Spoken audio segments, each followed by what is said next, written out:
Welcome to Future Role Model, a podcast that praises the unconventional and redefines what it means to be a role model. I am your host, Natasha Pearl Hansen, and in the house today we have Lisa Curry. Hey, thanks for having me. We have I feel like we're reliving Groundhog's Day. We just kind of started this conversation and had some technical issues. And so, but we were talking about Beverly Hills, and I had just had dinner there yesterday with some friends, and we were kind of having a conversation about how weird you think Beverly Hills and Malibu are in comparison to what you expected.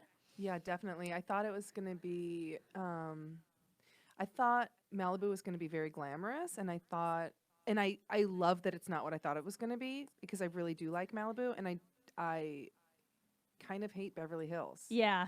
It's also like a lot of old money and just like people that I wouldn't get along with regardless of economic status. I'm it's like, like we're the not showy interested. stuff. Yeah. But I was starting to tell you how I used to work at the Four Seasons when I first moved here, and would witness these people. I was there for like the first year and a half that I was in LA, and most people were great. Like people that were actually important, that were really doing stuff, or like A-listers for the most part, were awesome. It was all the people that wish they were those people that that's sucked. always the case. Yeah. Yeah, and like there was this one guy that used to walk around. I kid you not, he would fake answer the phone, and then we figured this out because he would do it all the time. And the phone rang one time when he was in the middle of a conversation. We're like, you didn't even silence your ringer. But he would walk around on the phone and just talk out loud about nothing, but just drop names. So he would pace in the front of the Four Seasons, like where all the people would smoke cigars. My God. Because it was like, the people that hung out every day at the Four Seasons were cheap. Like they would they would bring their own cigars, and they would sit and like have one scotch for like 4 hours. Oh my God. And it was like basically where all these old money peeps would come to hang. And it usually wasn't always that important of people. Like sometimes it was, but like the regulars weren't like, they don't do anything. Yeah. They just live in Beverly Hills. I just love the idea of somebody taking fake calls, because that's like what an 11-year-old would do. Yes. And he would just be like, yeah, Lady Gaga. Yeah. And just like drop names and like walk around in front of these people and pace. And we would just make fun of him all the time. We were like, what the fuck? Does he actually think that like anybody gives a shit? Do you know what's sad is this probably has gotten him deals, like just making up bullshit. Yeah. A couple friends of mine just moved out here from Missouri, and they're like, what do we do? We're like kind of directionless. They're a little younger. And I was like, everyone here is full of shit. I was like, just, you know, pay attention to what's going on. I was like, and don't be afraid to embellish your resume or whatever a little bit. I'm like, I wouldn't say flat out lie. Yeah. But everyone is full of shit. It's so just like go with it and like let that work for you instead of against you. It's okay to embellish. Like in this city and of all cities, it's the one place where you can, like, an entertainment resume is not a real resume. Yeah, it's like made up. It's We're all making it up. Yeah, I mean, credits are embellished until they become good credits, and then and this is what I always say. I'm like, and this is the point I am with comedy too. People will be like, what do we bring you up as? I'm like, if people don't know me, that I just have to be funny right now. Like, you know what I mean? Yeah. And if they know me, then they know me from the thing that I have the credit for. You know what so it gets kind of like funny when you're in that middle land. It's like, I don't have my own, I'm not Seinfeld, but like, unless I'm that, like nobody gives a shit. Yeah. It's kind of like, after a while, every show I've written on has gotten canceled. Almost immediately.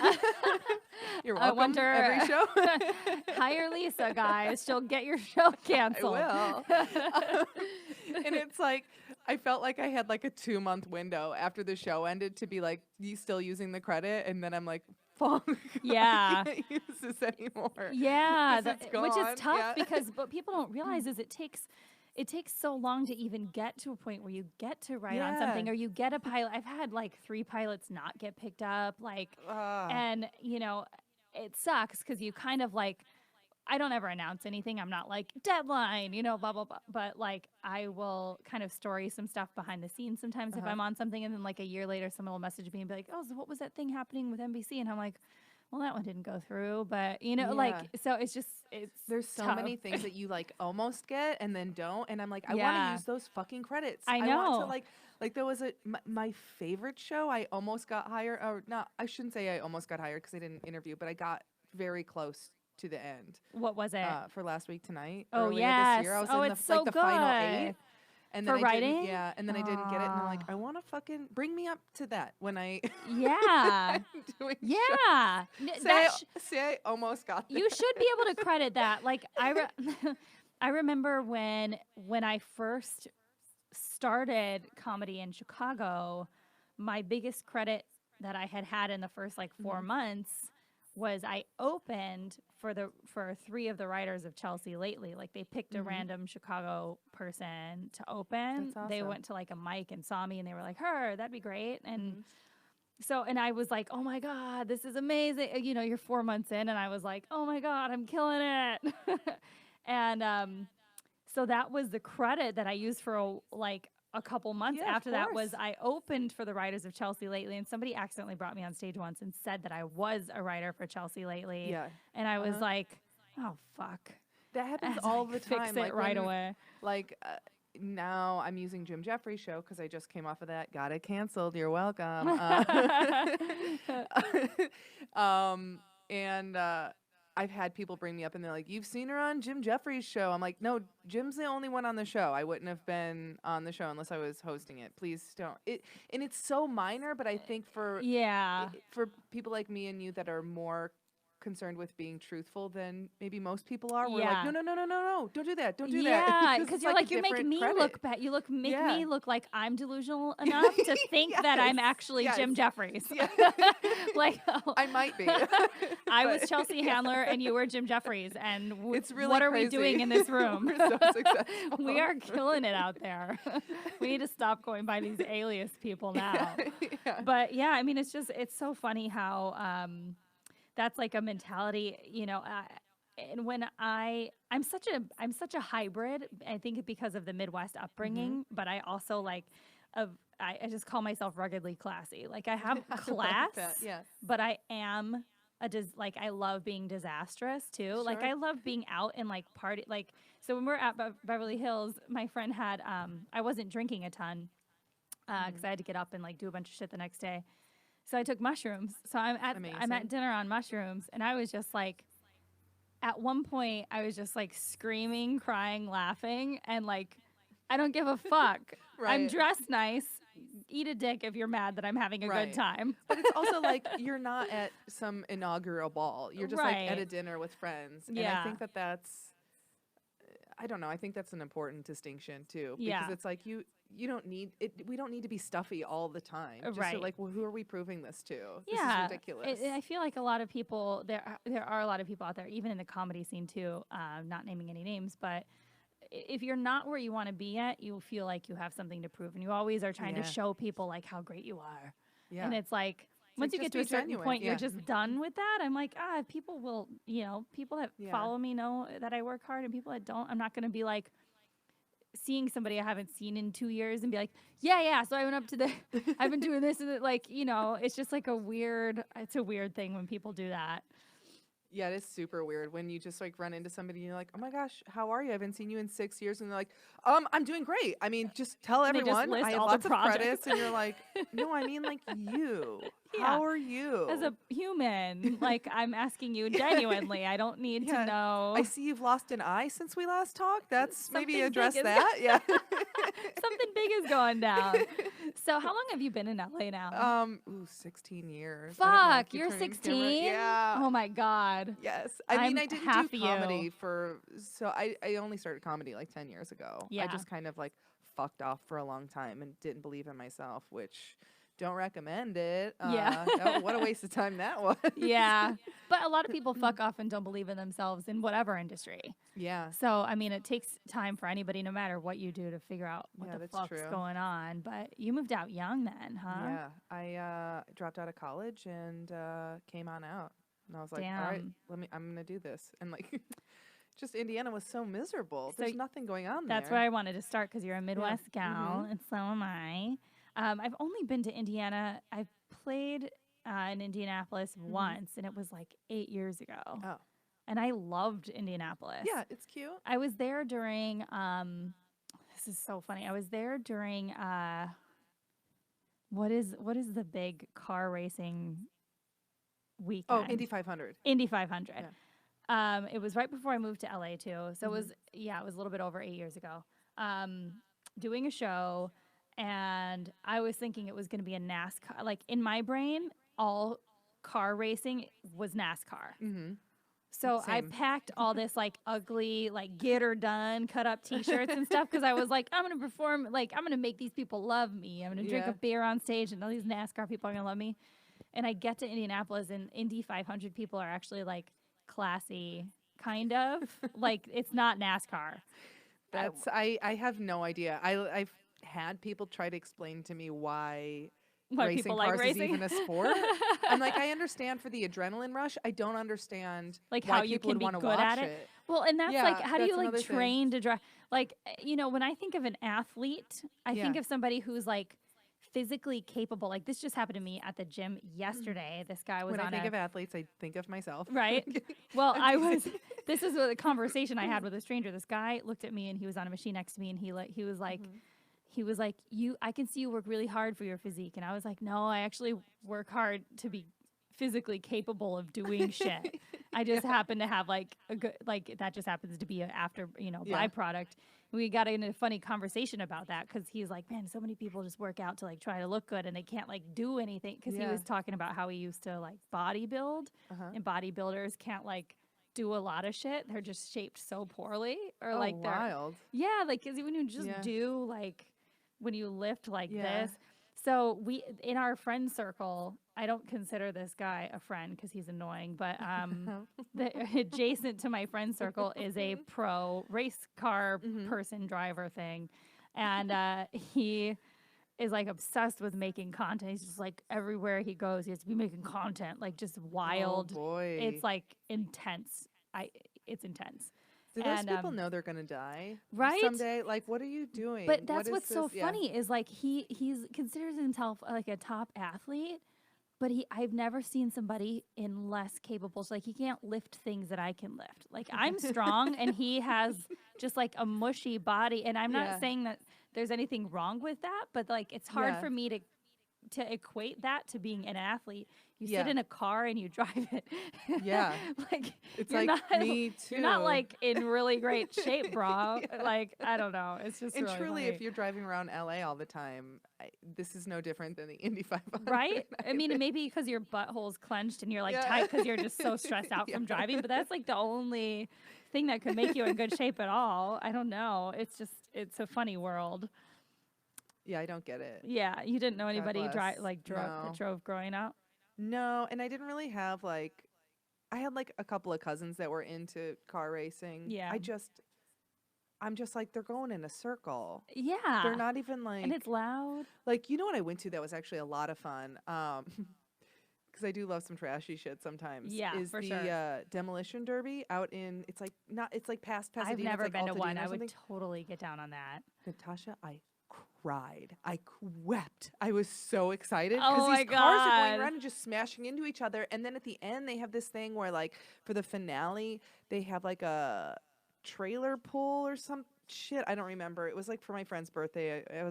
I may have been a little drunk, but they were taking these trailers with like that were pulling boats, and the boats are fiberglass, and so they're like hitting the boats, and the boats are exploding, and then they're like lighting off fireworks, and it was just like, it was so exciting, and I'm like, this is fun. Like, I don't, if they were just driving around in a circle all day, I'd be like, okay, who gives a shit? Right, you know? But exploding things everybody loves. Everybody loves it was that. Like $6 or something. I'm like, oh my God. Why are we here every week? What are we It's so cheap to destroy things. Yeah. That's amazing. I would love to like actually get like, I would love to be on mushrooms and just watch people that have to clean up after the demolition derby. Oh, yeah. Like that's an exciting do you do mushrooms task. like often? No, I just got into them like a year ago. Okay. I just really think that they're wonderful. You Yeah. don't have to drink or anything, and it's like, and I don't do a lot. I've never hallucinated. I don't like being out of my own brain. I've only tried them twice, but I want to take enough to hallucinate. But like the stems, oh my God! I mean, they're just wonderful. I have no idea how I didn't try them before. They're natural. There's no hangover. You don't like, as long as you don't go crazy, you don't hallucinate at all. It's just like euphoria, and it creeps in slowly and it leaves slowly, and you can just go right to sleep. It's so nice. You can go right to sleep at like 11:30 p.m. It's wonderful. Do you know what I like to do? My my writing partner Rick and I will take a bunch of edibles, not mushrooms, just like weed edibles, and then go to a double feature at the New Beverly Cinema. Oh, yeah. It's the most fun thing. Yeah. Like 2 Monty Python just films a back body to back. buzz, and you're just like, ah. Oh, and you just laugh harder than you even thought you were capable of laughing. Dude, I mean, that's what's so fun about them, whether it's good edibles, weed, or mushrooms. Last night I had like a cry attack because I was remembering. You grew up in the Midwest. Maybe you had games like this, but like me and my friend, I had forgotten about this piece of my life until last night. You know how something will just come in like a ping and you'll be like, oh my God. Yeah. How did I not, how have I not talked about this like every day? Me and my friend made up this game when we were like 13 that we called Madeline and Jonathan. Okay. It was like, I'm intrigued. I know. It's ridiculous. It was, I would play Madeline and she would play Jonathan, and we would go into different rooms. And I would be blind, so I'd have a blindfold on, and she would not have use of her legs, and we would call for each other and try to find one another. And this is the What the fuck? What the fuck? Did you guys not have like a Toys R Us nearby? What's going on? What are you talking Trust me, I was telling this story last night, just bawling, and the guy next to me was bawling. We were just like at this table of 20 people in this 15-minute segment of our dinner. We're just crying because I was reliving this in my brain. But yeah, I would scream out of the room, Jonathan, I'm blind, and he would yell back, Madeline, I'm broken. But it was actually another girl that would play this with me. Yeah, yes. But she would do it like she's a man. And then she'd yell, I can't feel my legs. And we would try to find each other.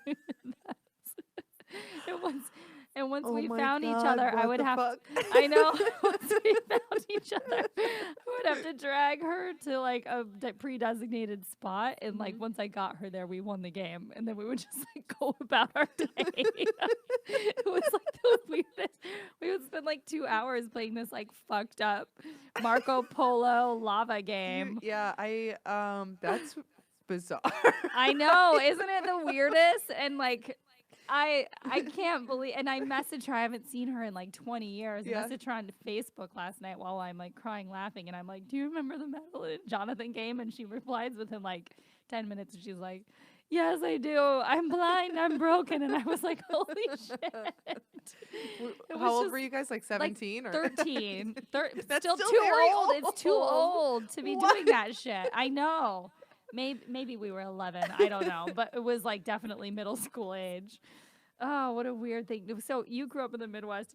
Did you do anything weird as a kid? Oh, so much weird shit. Well, my parents, when I was a kid, my family still owns it, but my parents owned a little biker bar, and then they sold that and bought a marina. Yeah. Which was, all of this was so fun. Those are two very different sides of the completely different bikers and yachters. And they had no business buying the marina. I mean, it was the best time of my life. How do you even own a marina? A whole marina? I have no idea. Like, what does that mean? It was the only inlet on the off of the. So I grew up on a lake, and it was the only inlet off of the lake, and it was like 10 acres, and we had boat slips, and we sold boats, and they fixed boats, and there was a gas station and a campground and a playground, and like. It was so it was like intense. A whole property, like a property. It was huge, yeah. And so I really got into the most trouble there, probably because like I was too young to get into any trouble with the bar. Like when they sold their portion of it, you weren't trying to hop on the back of a Harley when you were 5. Yeah, that's really funny though, because I do have a picture of me at about 5 years old on somebody's Harley, like that they just had driven into the bar. I'll have to dig it up for you. Yes, please, because I have one on the back of my grandpa's bike. Amazing. So I'll do a side by side. Funny? My parents do not ride motorcycles. Do they boat? They do. They did really. They did a lot. Now they like live in Tampa and they don't. But I got when my parents had the marina, I ended up getting my boating license when I was 9. And then I think I took classes with the Department of Natural Resources and like had to pass all these tests and like had to be able to do all these knots and shit. And then like it was like 6 months later, I think I think that it was always open for anyone to get their license, and I think the state wasn't anticipating a 9-year-old getting their license. And so they changed the law right after that you had to be 16 and have a driver's license first.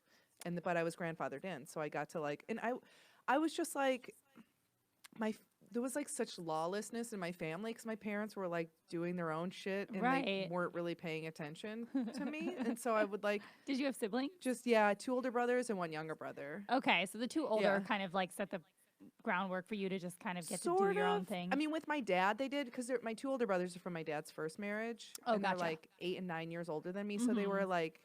They were around, but they didn't live with us, so it wasn't. And it was also like I was my mom's first child, so yeah, there was certainly a different set of rules for me than there was for my little brother when he came along. But I just didn't. I didn't like my parents. Never like I never had a curfew. There weren't like I was always a good student just because I liked to do homework and shit. But so they didn't really set up any restrictions for me. So I would just do whatever. Like I would just go like if I felt like taking the boat out when I was fucking 9, I would just like go into the office and grab the keys and take the boat out. Like, oh, that's crazy. And now I'm like, what? Like I've babysat since then, and I'm like, I wouldn't trust a 9-year-old with a bicycle. I know, like, I know. It's such a strange. Like we grew up on farms, so our first driver's license, quote unquote, at 9 was on golf carts. Oh wow! So we were able to drive those around the farm. So it was like our first rite of passage. Yeah. Like, oh, if you're 9, you can. So I mean, but taking a whole boat is such a responsibility. It's so like, crazy. That is really crazy. And like I would pick up my friends, like because there was all these piers around the lake, and I would just like call my friends and like pick them up. You are so much like, cooler than a 16-year-old with a driver's license. Ugh. It's just like it's so funny to look back and think that like I thought I was like such an adult. I'm like, yeah, I have a license and I drive, and now I'm like. If some 9-year-old told me that, I'd be like, shut the fuck up. Yeah, you just smack them. Go eat a sandwich. Yeah. That's so great. So how long did that last, the marina life?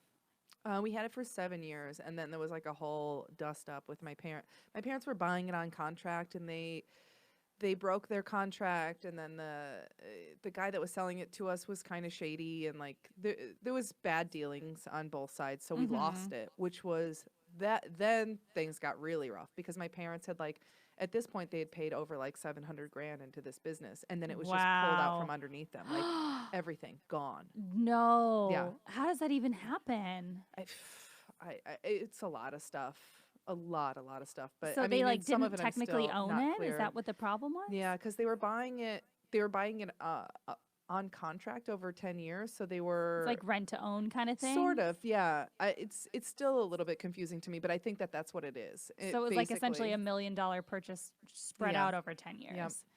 And they were so close to the end, and they wanted to. Oh my God, that's so heartbreaking. Yeah, part of the contract was they weren't supposed to sell it until they owned it outright, and they found somebody that wanted to buy it at a good price, and so they kind of started that process. But they had gotten a verbal okay from the guy that they were buying it from, and then once they started the process, he took them to court, and it was like always have everything in writing forever. Like I will never just as like much make as a you think you verbal can okay. trust people, you And can't. Not with like property, not with large sums of money. Nothing.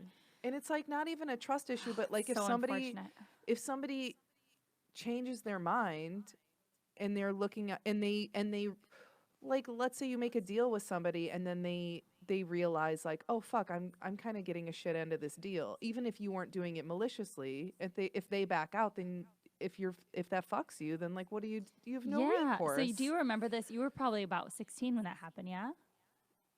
Yeah, I was a little bit younger than that. I was maybe like 14. Okay. I don't remember a lot of details from it, except that we went from like being like middle class and like okay with money. Like we were never wealthy, but like we were doing all right. Yeah. To having nothing and like moving out of our house and renting a house for my grandma, and like Christmas stopped and birthday stopped and like just, but also my parents, I have a better relationship with them in the last couple of years than I've had for most of my life. Like I'm trying to like be forgiving and whatever. But they never at any point sat me and my brother down and were like, hey, this is what we're going through right now. Instead, they were just like mad, and they started drinking more and lashing out at us. And then we were confused and we're like, why are we poor all of a sudden? We didn't know what happened. So then we're They lashing didn't have the out. conversation with you? Never. They never said any. And like, I think that's where things really started to fall apart, because they just weren't, there was just so much confusion, you know? And they were just fighting with each other. Yeah. Yeah. I mean, I feel like that's something that I've witnessed even just between my parents. Like, pretty much every issue that they've ever had has been financial based. Yeah. And that's pretty much any issue that I've ever had in my relationship is us like arguing over finances or budgeting or things like that. Like, it's really tough on people. It's really hard. Did your parents split up after that? Not until after I moved out here. And this is fucking crazy. So they had like this awful divorce, maybe like 14 years ago. Were divorced forever, and then fucking eloped 2 summers ago. What? Like, it makes no sense. So they got remarried. Yeah, now they're like living together in Tampa, and just, you know. Holy shit. One of my friends in the Midwest, also in the Midwest, her parents did that too. It makes no sense. They totally like, divorced, what are you guys doing? and then maybe sometimes it takes a big break to like get people to realize that they miss each other. I don't know. Yeah. Love I is think weird. Both of them, when they split up, I think each of them thought, oh, I'm going to do so much better. And then it's like, no, you're not. You're both assholes. Nobody wants to put up with you. Now you're old assholes. Now you need to put up with your own. You're the only 2 people that can put up with each other. Yeah. I mean, that's really the case. And that's why I look at my parents, and like, my parents are fine. They've been together the whole time. But like, you know, I look at certain things that they're not exactly like happy together, but they are the only people that would deal with their own shit. Yeah. I can't picture them with anybody else. Nobody else would stick around. They'd be like, fuck that. So You know, funny. it's just like, that's just how it is. They're both difficult in completely different ways. Yeah. So when your parents started going through the issues at first, when you and your brothers were like beginning to lash out, like, what was some of the examples of what you guys would do? Or did you? I was just like, I was psycho. I had a really bad temper, like really bad. Really? And I think like my dad's side of the family, most everyone has a pretty bad temper. But I would do crazy shit. Like, I punched out a window and like would throw furniture, and like, what makes no sense is I was like also getting good grades at the time, but I would just like explode. But it's also, I think so much of that could have been curbed if we just communicated. There was no communication ever. Yeah, in my that's family. always the It was biggest just like issue. always screaming, and it's like, well, there was never like, you just sit down and connect with each other over whatever, or say like, hey, times are tough right now. We've got to get through this together as a family, or what. None of that. So did you guys ever change cities or anything when you were getting into No. high school, or you just stayed? No, we stayed. And then when I was 15, I moved out, because it was just like too much chaos, because my parents were fighting all the time. So I initially moved in with one of my older brothers, and then I moved in with my grandma after that, and then I lived with her until I moved out here. Damn. Yeah. So are you really close to your grandma? Yeah. Is she we still were really close. She just passed. Oh, I'm so sorry. Thanks. It was Yeah, my grandma's my best friend, so it's something that I dread. Yeah, it's it was awful, but I got this is going to sound crazy. I got the job at Jim Jeffries show, which was my first WGA show, and then 2 days later I called my grandma's house and I was talking to my aunt, and I told her I got the job, and like and then my grandma passed away like an hour later, and I was like, this sounds fucking cuckoo, but I feel like my grandma was waiting for me to be okay, like, because she hadn't been in good health for a long time. Yeah. But I oddly felt, I was at the funeral. I was a pallbearer. I don't recommend it. It's the worst feeling in the world. I know it's like an honor or whatever, but it's horrifying. And that day was really hard. But I feel oddly at peace with it. I think because I did so much work over the past several years of like, I was like, I don't want to have regrets when my grandma passes away. So I was always like, you know, visited with her a lot and called her constantly. And she passed away at home. She was in bed.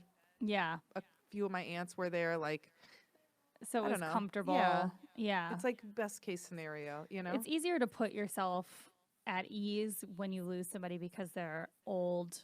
Yes. Rather than there's so many other ways. Yeah, I've been through some interesting things just in the last couple of years, and it's not easy no matter what, Yeah, but at of least you course. can like, you're like, they lived a good life, they lived a full life, they didn't Yeah. suffer, like things like that. Yeah. Those helps. You could just find so much peace in that because it's like it's Hmm. inevitable. So at least if it's comfortable, that's A lot of something, you know? people wish that they would go that way. Yeah, no kidding. That's Like everyone's natural dream. causes. Oh, great. That's what we're supposed to die of, not all this other shit. But yeah, I mean, that had to have been like, what was it like living with your grandma in high school? It was actually really nice. She was always like a night owl, so Oh, awesome. so she'd be up until like 1 in the morning, and the rule would just be like if I were to come in after 1 a.m., I just had to call before then so she could lock up the house or like Hmm. whatever, because she would be waiting for me before if she was going to bed around 1, she would like Yeah. wait up and make sure Oh, I got in okay. And it was nice. There was never any rules. I never had a curfew or anything. And it was, yeah. Because you know, well, grandparents didn't come from a day where they had like it was just like yeah. respect the household, and then you Yeah, were good. and my grandma was always very social. Like to the end, she was involved with her sorority and like very Oh my involved in her God, that's so church. And, cute. yeah. Oh, that's so And she'd freaking like cute. have friends over for lunch and do things like that. She worked at like a museum in the town. She would give tours. So like, Oh my God. so I think it was also What fun was for your her to have town? me there. Oh, Cedar Lake. Cedar Lake. Yeah, Okay, so it's an how hour out close of to? Chicago. Okay, so it's Mhm. between Indianapolis and Chicago. Kind of, but I'm like 3 hours from Indy. Okay. Okay, so you're closer to Like, yeah, Chicago, really. yeah, That's so cute that she was that involved. Like, yeah, that's like my grandma's very involved in like church stuff. She used to like dance and play yeah. the congos at church. Oh, I love I it. know. I think that keeps you going too because I see a lot of friends, parents and grandparents and stuff and they if you're not social, if you're not like using your brain all the time, you start to go. well, and it's just that people don't feel like they have a purpose. Like even if your Yes. purpose isn't like extraordinary or Mhm. anything, just having to show up because people are expecting you to is a Yeah. purpose enough. Yeah, Like it's a absolutely. reason to exist and get out of bed in the morning. Everybody needs that. So, how did you end up deciding that you wanted to go to college then? Or what was that process like for you? I always enjoyed school. Were you good at school? Yeah, I was pretty good at school. It's kind of like school was always very easy to me, so it was a lot of fun. Mhm. And then when things weren't as easy, like algebra, I fucking hate algebra. Any level of algebra, it's awful. It doesn't make sense. It's unnecessary. We should stop doing it. But then I would just kind of fuck off and like not apply myself because I'm like, I Yeah. hate this. It's just so stupid. Yeah. But I started going to college and I kind of miss it. I kind of want to go back, but I don't really have time.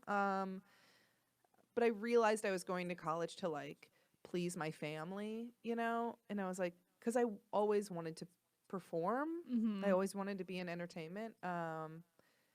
And I was like, that's not like real. That's not like I kept telling myself like that's like fantasy land. You can't do that. You have to do something real. You have to get a degree and get a job at a company. And then I was like, What is after that? like Yeah. right? And then after a year in school, I was like, what am I doing? Like I enjoyed it, but I was just like, I'm chasing somebody else's dream for Right. me, And when you went to college, did you have any inkling that you would end up in entertainment, or did you not have? No. Didn't think it was a I think viable I job? kind of I thought of it like a fantasy, like little kids think of being a princess someday. It was kind of that Yeah. same really juvenile, Like just fake and unattainable. yeah, like this, yeah, like just like this really obtuse thing. Mm-hmm. I kind of think yeah. I thought about it the same way, just because Yeah. in high school, like I was in plays and I would dance, but Mhm. it was considered hobbies then. Oh, yeah, You're absolutely. like, people called it a hobby. What are Yeah. your hobbies? Or like, do you play sports? Sports Yeah. are hobbies. So it didn't really register that those were like things that you could Yeah. achieve or work towards. When I think it's also like the Midwest is so working class and like Right. half my family works in the steel mills, and so it's like that's what you do. You get a job working for the man or whatever, and you just Grind hope it you out. have a good pension, and yeah, Uh-huh. and it's like God, what a fucking awful existence, you know? Yeah. I mean, like my dad works in construction. Most of my family works in like construction of sorts or, you know, in an office. My mom's been in an office her whole life. I mean, it's it's interesting to think of what our lives could have been like had we remained, you okay? Yeah. Thank you. Had we remained Midwesties.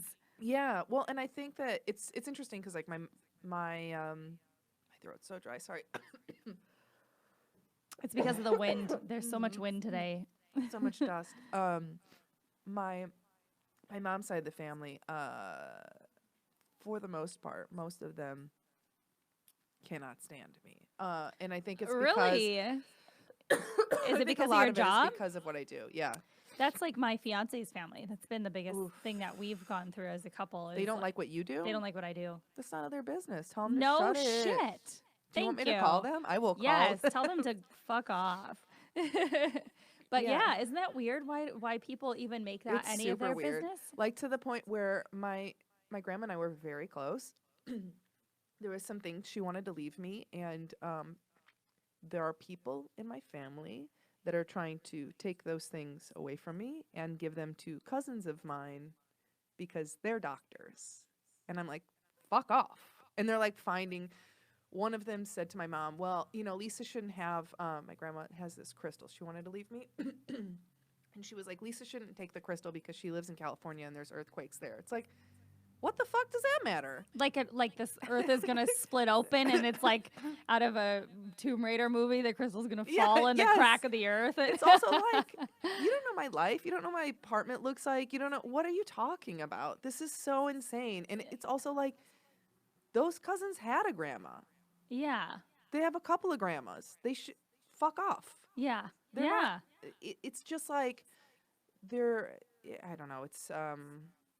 It's really frustrating. It's really frustrating because I'm like, I am in my 30s. Leave me alone. Yeah. Like, why do you think they don't like? Okay, so let's keep on track here because I want to find out like why they ended up not liking your career because it's just something that you know I think people think you're going to grow out of. Yeah. And then when you don't, they realize, oh, that's what they do. And I think some of the disliking of what people do is like an innate jealousy. Yes. Because they didn't fulfill any sort of dream of their own. Well, two of them, I will say, one of them wanted to be an actress, and one has written some absolutely terrible, like a TV pilot that I read, and I was like, what? This is no. And so awkward. I think it sucks because like you would think the older you get, the more you're able to get along with people and kind of like see past your differences. But for me, it's been the older I get, the more successful I get, the more they absolutely cannot stand me. And it's like it's to the point where like at my grandma's funeral, I was like, hey, and like trying to be friendly and like give them hugs, and they were not having it, like looking past me like I didn't exist. And I was like, that is so fucked. That's weird. Also, yeah, and it's also like I'm a good person. Yeah. You know what I mean? Like, yeah. There were people that when my grandma was still alive were trying to take things out of her house because they're like, we got to get it now while she's alive, you know. And I'm like, I didn't participate in that, but like people did that when it was almost 5 years ago now. My grandfather passed away unexpectedly. He was just in his sleep. So he was young. He was in great health. He was like early 70s. Oof. And my grandma was in like complete shock. And so me and my mom flew to her. And it's funny who shows up to like, my grandma just decided she didn't ever want to go back to North Carolina where she lived. And she like packed up some things that she wanted to keep. And like the whole house, she was just going to give her whole house away to this young family. It was like on a property that they had built. And then she just didn't want it. She hasn't been back to it since. People that I had known my whole life from when I was a kid, like started showing up and like taking shit out of her house. They were somebody else came and took my grandfather's tools. Like he did vinyl siding like my dad does. Like he had, really expensive tools that bend and shape like metals and siding and all that. Yeah, people came and took that shit. Somebody came and like tried to sell everything.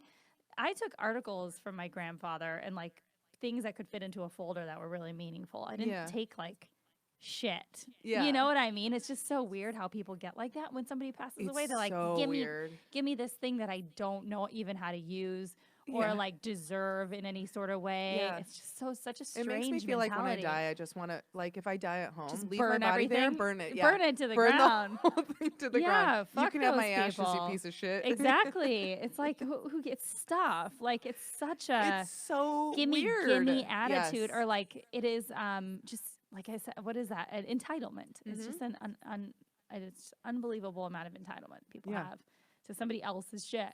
Yeah. Yeah. It's very weird. So, I mean, does the rest of your family, how are you with your dad's side of the family? I prefer them. They're maniacs. But I love them, and I feel like I'm your relationship more with them is better. like them. Yeah, and we're not even like, we're not close. Like, we don't talk that often, but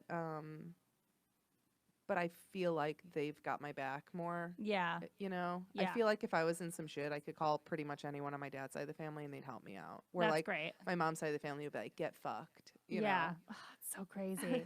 So what did you go to school for?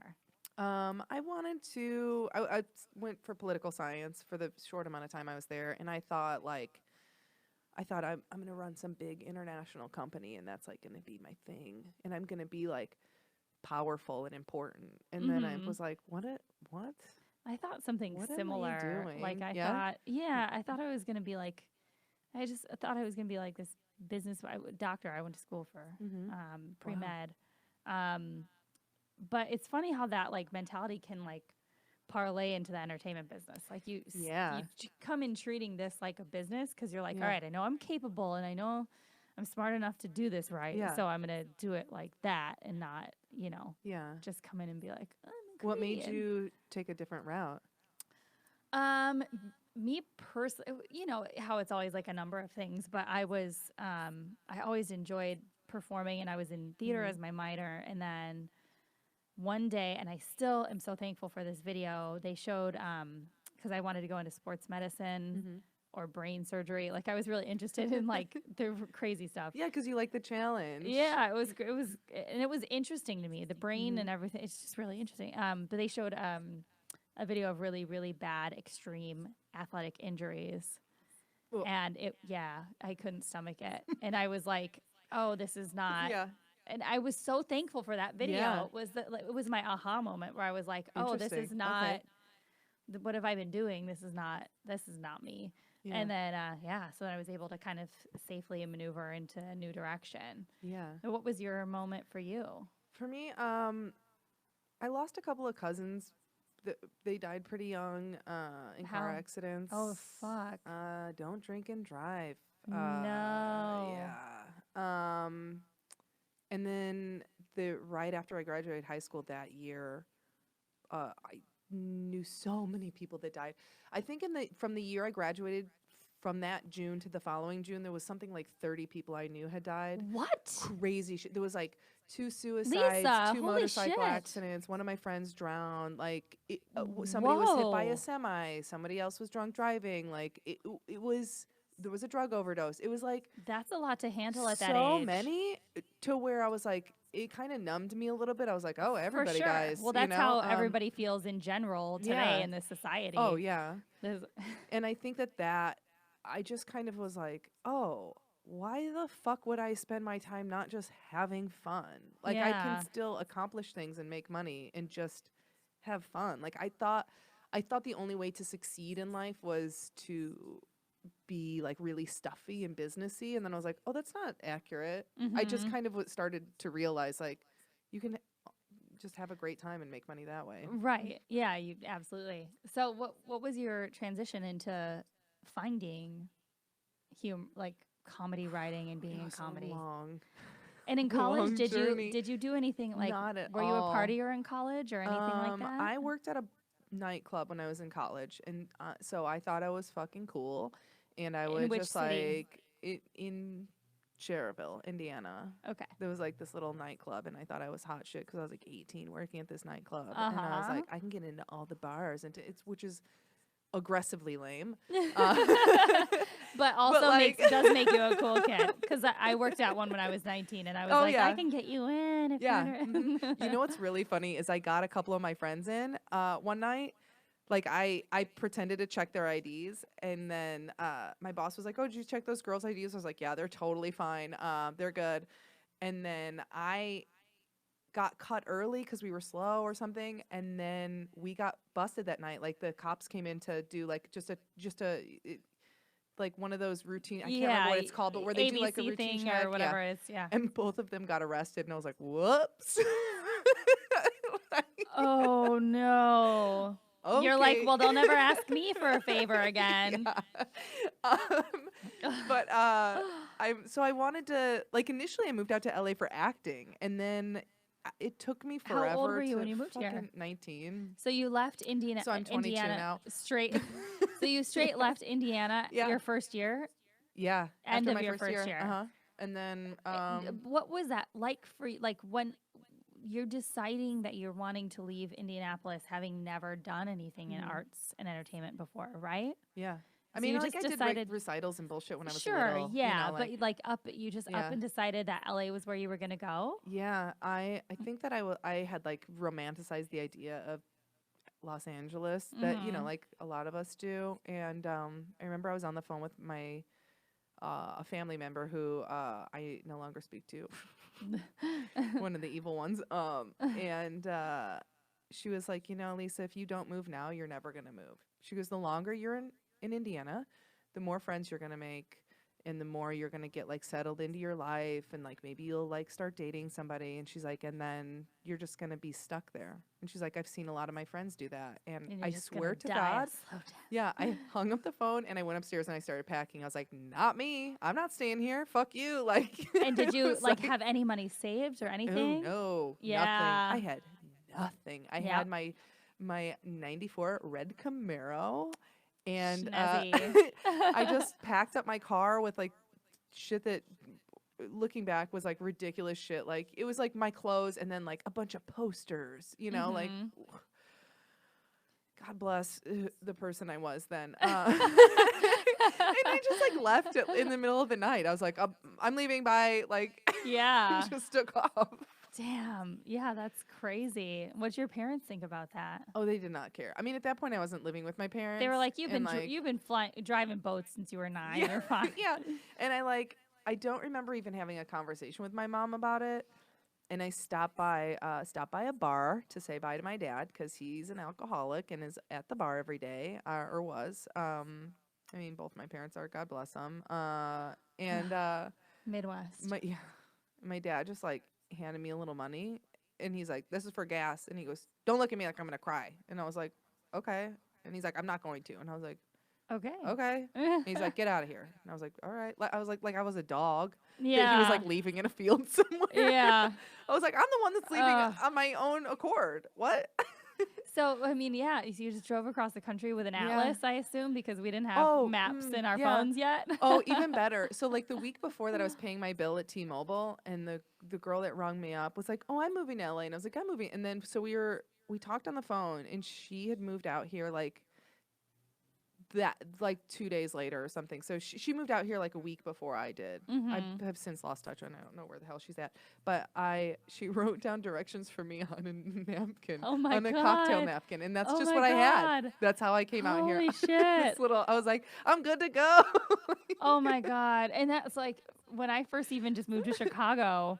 I was just turned 21.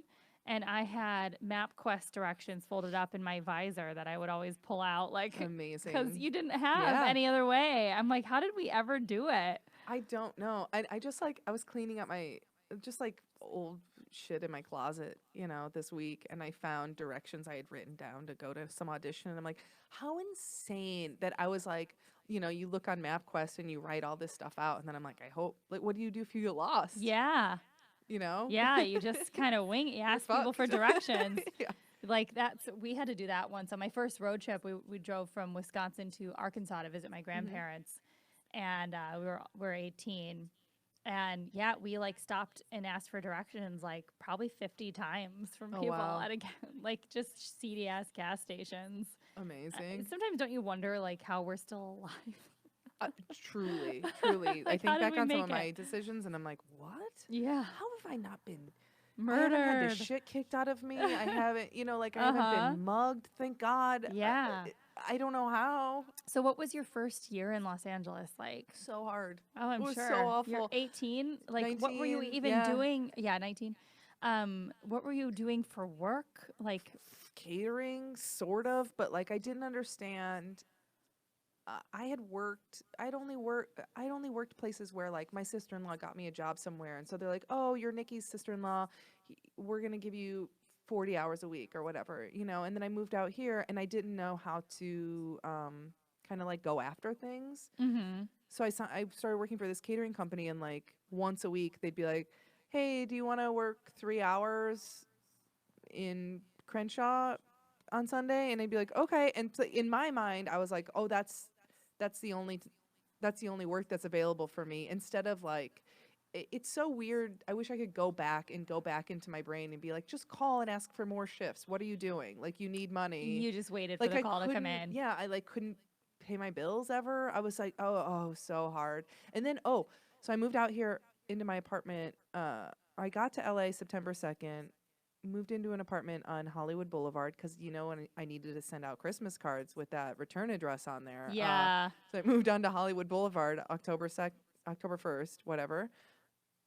Third week of January the following year, there was a serial killer caught living in my building. So then I moved out and like moved in with a friend that I was working with at like where on Hollywood? Some other Hollywood and Formosa.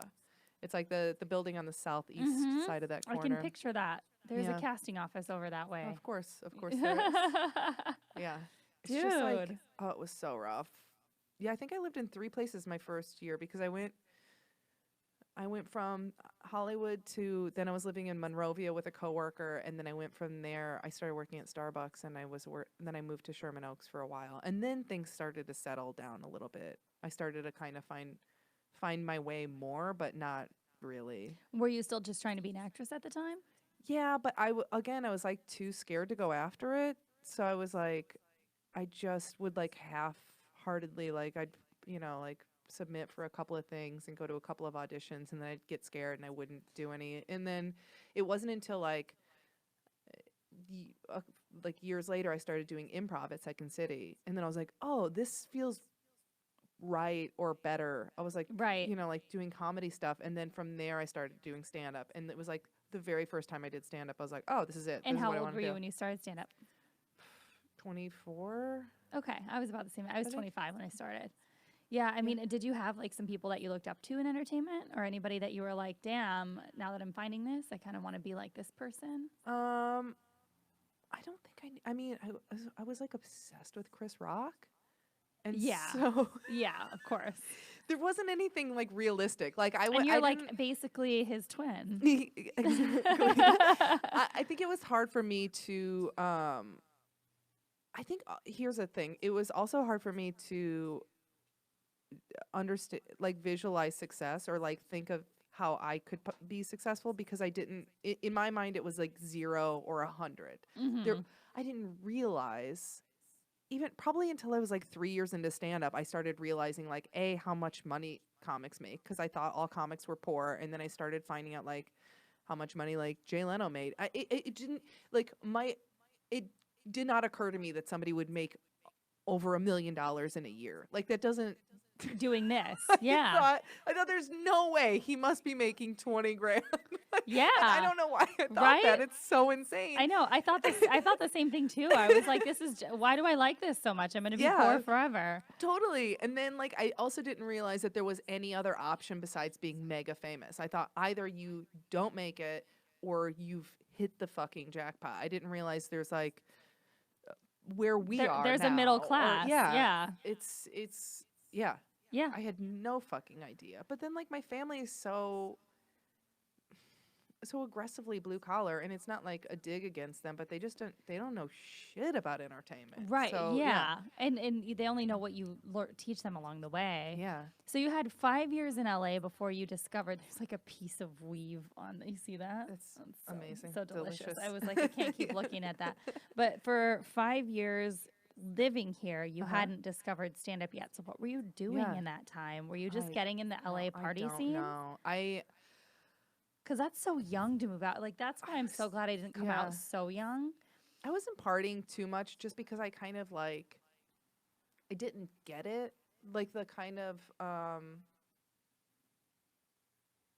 did a lot of stuff when I first moved here. Like I ended up at like a Snoop Dogg CD release party, but I like didn't, I may as well, I didn't know how to talk to people. I didn't know how to like be cool, you know, like, and I don't mean like be cool, like trendy, but just like fucking chill and just be yourself and not like be neurotic or whatever, you know? And I think that I missed out on a lot of opportunities because I was just like too eager and too Midwestern and weird, you know? I don't know. Like, it makes my skin crawl kind of to think about it because it's just like, oh, hey guys, this is so great. Eyes wide and everything's just. The bar is free. And they're like, shut the fuck up. You're so embarrassing. Yeah. Can't take you anywhere kind of shit. Yeah, it was a lot of that. Yeah. Did you go out a lot, or what was your social life? Weirdly, I went out the most I've ever gone out in my life was when I lived with a girl that was sober, but she just like knew everybody. And so we would just like go out and dance or whatever and hang out. And yeah. I mean, I go out a decent amount now, like not like to clubs or anything. I don't think that's really my scene. Yeah, me either. I think that I would like it to have been my scene. Like I thought that I'm going to be cool one like of those that? people, and then I was like, no, I'm not one of those people. Yeah, I it's don't just too care about it. fleeting. Like nobody, people that even like promoters and stuff. I used to look at their job and be like, oh, they just get to party all night, and I'm like, oh, I couldn't imagine doing that. It'd be so horrible. No, it sounds you like have a to be nightmare. like forever 25, but you're 50. Oh trying yeah, to do that I mean, I'm sure we both have friends that have like had to weigh in for jobs, and you're like, I'm sorry, your boss weighs you? No, no. Get the fuck out of here. My boss doesn't even tell me when to show up. Yeah, my boss is weigh me. So in the stand-up scene, like when did you first realize that you had a chance at having a career at it? I think once I started kind of like a few years in, once I started hanging out more, once like I started getting out of bringer shows and onto regular shows. Yeah. And you start meeting people and you see peers that, and I don't mean this in a I don't mean this in a jealous way, but when you see somebody at your same level and you watch them get something, you're like, oh, I could do that. Yeah, no, that's not a jealous thing. Yeah, that's and like, it's not like that's fuck positive. them, I could do that, but it's like, oh, okay, so this is like it's possible. a thing we can all that's a do. super positive mentality. I love seeing people that are at my level getting things because it's so good. I love it. It doesn't ever register to me as a negative thing. I'm not like, I never think why not me, because I'm always like, oh, there are so many jobs. There's never, the jobs that I really, really like want, like they're ones that I created. Yes. So it's like I don't really care. Like one job that somebody else created that I would come in and do over another job that I would come in and do doesn't matter to me. Right. Like I want to use those things as stepping stones to make all the shit that I want to make. Totally. You know what I mean? So like I don't ever look at anybody's successes like, oh, that should have been me. It never has even crossed my mind. Yeah, because it's like you also, it's so much more satisfying when you like create something that's your own and you do things on your own terms. It's like, here's a thing I made top to bottom. Yep. I didn't have to be chosen for somebody else's project to live out their dreams or whatever. And be at the whim of the cancellations because they happen so often, as you well know. Yeah. So what was your first moment where you were like, yay, I can do this? Your first maybe big gig or something? Oh, I think so years ago, I guess 5 years ago now. 5 years ago, Jessica Michelle and Dana Moon and I all went on a tour together. Yeah, I remember that. And we had so many older comics that were like, you can't just go on a tour. You can't just do that. And we were like, yeah, we can. You can do whatever you want. I've been doing that myself for like 4 years. I just make my own tours. And we just made the shit up. I mean, we also like made up a fake manager, and she booked us on morning radio and news and stuff. Like it was so fun. But like we were on the road for I still have a secret beef in my mind of people that were like, that's not a tour. That's not really a tour. And I'm like, they're like, that's just going on the road. I'm like, we were out for a fucking month. We made merch that was specific to that, to the name of the tour. I'm pretty sure it was a tour. Yeah, it's a tour. In shows every night. It was, Yeah. Yeah, the road is when you do Phoenix for a weekend and then come back. I was just on the road, Yeah, whatever. yeah, exactly. Now I'm speaking directly to that person. I hope they subscribe. No, but I've had people say that to me too. Or like people that are just, it's mostly just angsty people that are bitter about their own shit. That are like, oh, that's not a tour. Yeah, it is a tour. I've been on like 7 this year, and they were all tours. So like, you just want to be like, so go make your own if you want a tour. Exactly. So yeah, I think that was a huge turning point because I was like, oh, I can make money. You have this. control. Yeah, absolutely. And what are some of the most recent jobs that you've loved, or some of the trials that have come along with those? Besides cancellations, because those are just inevitable. I loved working on Jim Jeffries' show. It was so fun. He seems so cool. I don't know him personally, but he's so fucking nice. Yeah, he's super funny. It was such a fun room to work in. And I don't know, like I'm still a kid in a way where I'm like, I'm making TV. Like I show up on tape day and I'm like, oh my God, I'm amazing. They're making eggs for us guys, and they're like, okay, relax, Yeah. No, I mean, it's cool. I mean, but it's like so exciting, and I think there's a lot of people that get there and don't appreciate it, and it's like, why? Why would you not? Why are you crazy? I just had a conversation. There's this older man that goes to one of my gyms that's like, he's like a painter. He's like a full-on artist. Like, he's probably in his like late 50s, and he loves me. I've always had like old buddies. I don't know why. And we will like stand in the gym and talk for like 30 minutes. Always very taxing, but I enjoy it as well.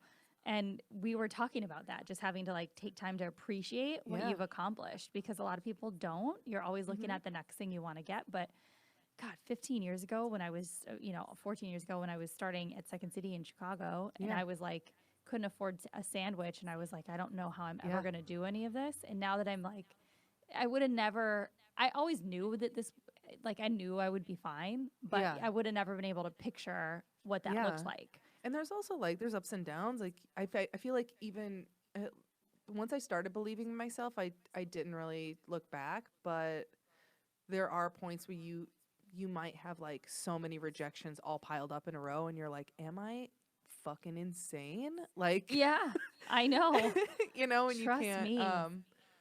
it's it can be hard, but I feel like you have to push through it. Exactly. Yeah. And where can people find you coming up? What do you have exciting, like you're excited about coming up? Oh, where am I? I don't even know. I'm going to be in New York in January, which that'll be a lot of fun. I don't have all the dates filled in yet, so you're going to have to look on my website at lisacurry.net. They'll be up there. And follow me on Instagram. I need more Instagram followers, for God's sakes. Olympian Lisa Curry. Yeah, Olympian Lisa Curry. Yeah, That's you me. do need more Instagram followers. You're fun on there. And it's pretty sad. I only have like 2,700 or something. I'm like, come on, dude. You know what? It's such a weird thing. The Instagram. It's such a key tool, but also such an annoying tool. Extremely. Life annoying, was so easy before Instagram. It was so nice. And you can find me at NPH Comedy on all of the things: Instagram, Twitter, nphcomedy.com/TIX. for my touring and ticketing and all that jazz. Coming up, this is going to be out on Tuesday. I only decided to say yes to 2 shows over the holidays, which I never do. Usually I'm packing it out every night. So December 26th, I'm performing at Laugh Factory, Chicago. And then December 27th, I'm playing with Nate Craig in Madison at the Majestic Theater. It's the best. I love Nate. And he's a Wisconsin boy. Like, we grew up so close to each other. That's going to be so fun. Yeah. You guys should go to that. I love working with him. Yeah, you definitely come to that. So the tickets, I'm going to have that up on my website probably tonight. So by the time this comes out, it'll definitely be up there. Any closing remarks? Anything fun? Oh, shit. I don't know. Am I supposed to? No, I don't know. Nothing. You Just don't believe have in to. yourself. Just work hard and believe in yourself and be kind. For God's sakes, do not be a cunt. That's the perfect way to end. Thank you and goodbye.